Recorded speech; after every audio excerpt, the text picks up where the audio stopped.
You know, the media has a way of choosing who to cover. They do. And there came a time during Dr. King's nonviolent marches after the March on Washington and some other things that had happened, and Dr. King's movement began to fade because white privilege began to, and the Shemites began to withdraw their coverage of him, and he couldn't get the media to come to express or demonstrate what he was doing and report on. And if he couldn't get the media to report what the Southerners were doing to him, the bleeding hearts, white privileged people in the North wouldn't be up in arms. It wouldn't be a part of the national news. And therefore his movement was suffering and hemorrhaging and getting ready to die. And can I tell you what Dr. King did, along with some others that were close in his group at that time? They made the decision in Birmingham to bring out the school children on a school day. Bring out the 9th, the 10th, and the 11th and 12th grade school children on a school day and march them. Not bring out the farmers and the people in the work, the maids, the cooks, and all of those, but no, bring out the school children. The first time anything like this had ever been done, the first time anything like that had ever, that Dr. King fomented a march of school children. And Bull Connor met them with fire hoses and dogs. And Dr. King, and I'm not saying this to discredit him, I'm saying it to accurately report white privilege. Dr. King knew that Bull Connor would bring the fire hose and the dogs against those school children there in Birmingham. He knew it, but he also knew that it would rouse the nation again and his movement would be breathed a new breath of life. When the world would see how Bull Connor was treating school children, not adults, but school children in the streets of Birmingham. And so his movement was revived. It later died, but that revived it. So I think it's important that we understand how the media chooses what they want to cover. How the media, if the media says no matter how noble your work is, no matter how consistent, how faithful it is, if it does not support our white privilege agenda or the purposes of Wall Street, or if it represents in any way that you're not submitted to the white privilege ideals, we will not cover you. When New York won first, and this is personal, and I'll take heat for this, first went up on the air. I don't even know now who the owner of it. I know Ted Turner did CNN, but there's someone who had a profound idea about news about New York only and called New York One. And his son was a homosexual. And his son, I think, was also a school teacher in the Bronx, if I'm not mistaken. And the school teacher was having homosexual love with one of his students in the Bronx.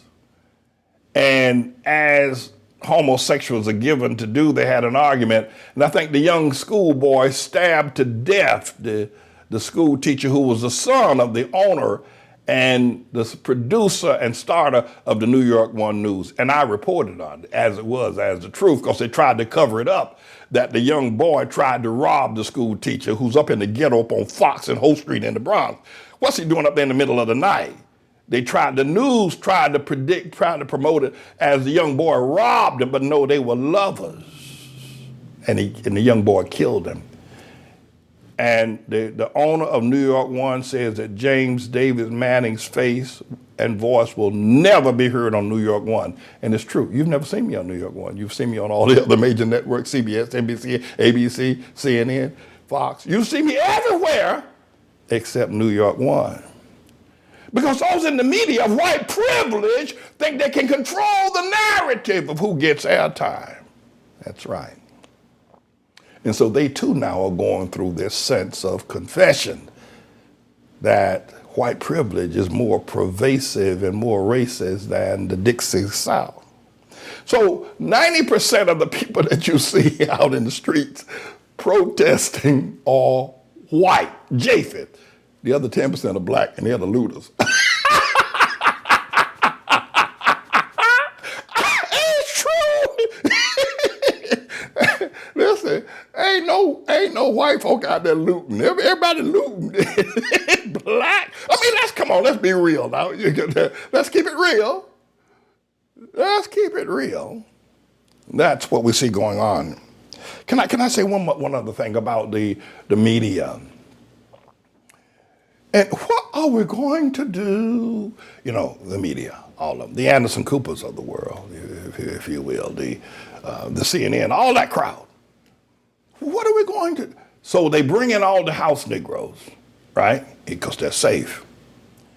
They bring in the house Negroes to come in and tell them, well, what is happening?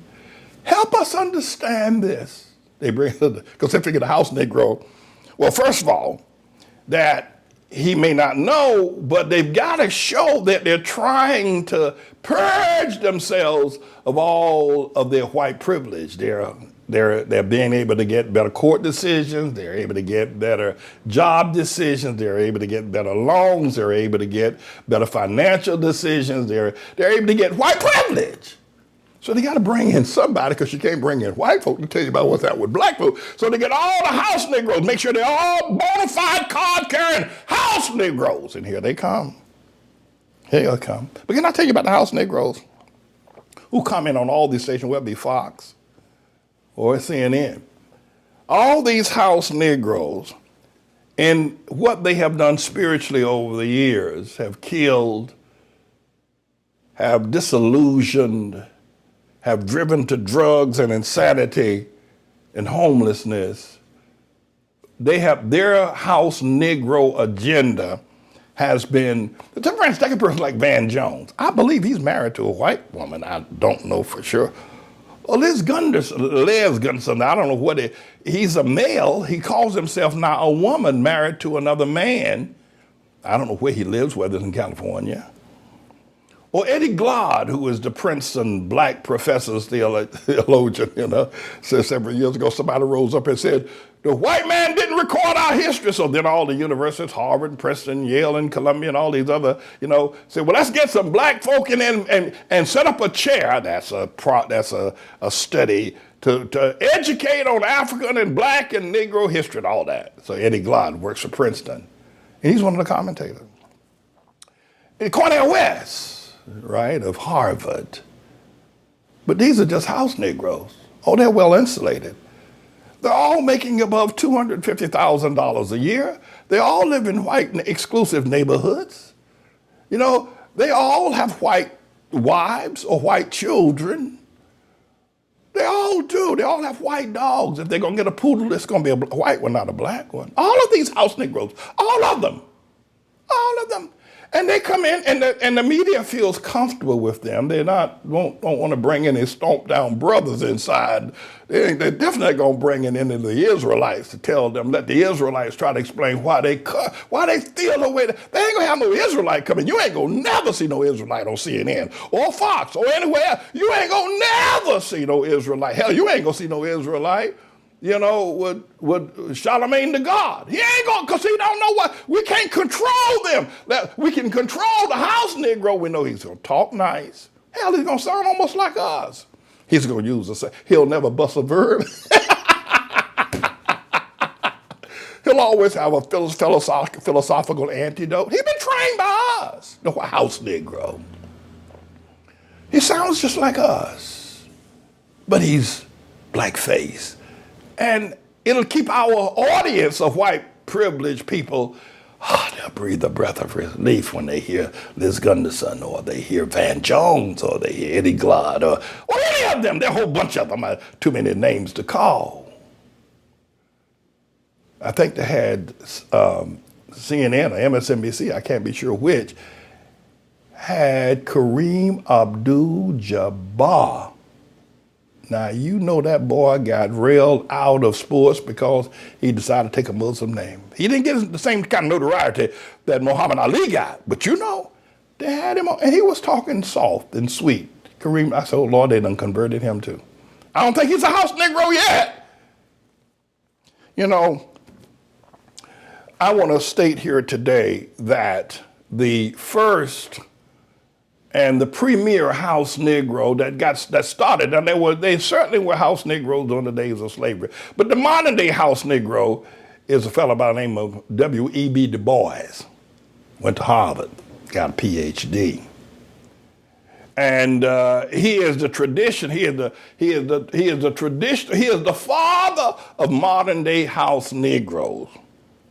But can I share one other thing with you? And he's the father of what I now refer to as the pinch-nosed Negro, not Negro. Now, you know, the pinch-nosed Negro belongs to me. I'm the one that coined it. God gave it to me as an identity. Made it to the dictionary. The pinch-nosed Negro. James David Manning, a pastor in Harlem, coined that phrase. W.E.B. Du Bois and all of his followers, like the ones I just mentioned. Let me share one other thing to you that might be a bit shocking to you. W.E.B. Du Bois is the father of the pinch-nosed Negro. But Booker T. Washington, as quietly as is kept, is the father of Elijah Muhammad, who founded the black nation of Muslims. Yeah! Spiritual father. W.E.B. Du Bois, Booker T. Washington, pardon me. Booker T. Washington is the father, spiritual father of Elijah Muhammad, who was born Elijah Poole down in Augusta, Georgia. Booker T. Washington is the father of Malcolm X, the spiritual father of Malcolm X. Self-reliance, independent, family man, taking care of your family, being responsible, getting off drugs, stop running the streets. Malcolm X, his spiritual father is not Elijah Muhammad, but Booker T. Washington. Booker T. Washington is the spiritual father of Marcus Garvey. Again, self-reliant. You must own your own businesses, your own banks. You must interchange your own money. You must support your family. You must have a strong structure. Marcus Garvey is the spiritual son of Booker T. Washington. While these house Negroes you see on the media now, the Cornel West, the Eddie Glides, their father is the father of the pinch-nosed Negro, W.E.B. Du Bois. You see what our problems are? This is a bit of a news blog we do, looking at spiritual wickedness in high places for the most part, making some observations about it and giving people a biblical foundation to the way of interpreting, rather than have Sean Hannity or Laura Ingraham or Janine Pirro or Anderson Cooper or Rachel Maddow or Don Lemon, Rush Limbaugh interpret what's going on in the world. You come to me and I'll tell you based on what the Word of God says. They'll just give you their worldly, sinful view. But the Manning Report will tell you what God has said, whether to say yea or nay, whether to go or to stay. You'll be led by the word of Almighty God. Come to the Manning Report on a daily basis to interpret the spiritual wickedness in high places, because there's plenty of it that's going on. And so I am he. I'm the Lord's servant, James David Righteous Rebel Manning, and I'm here to serve you with news and information.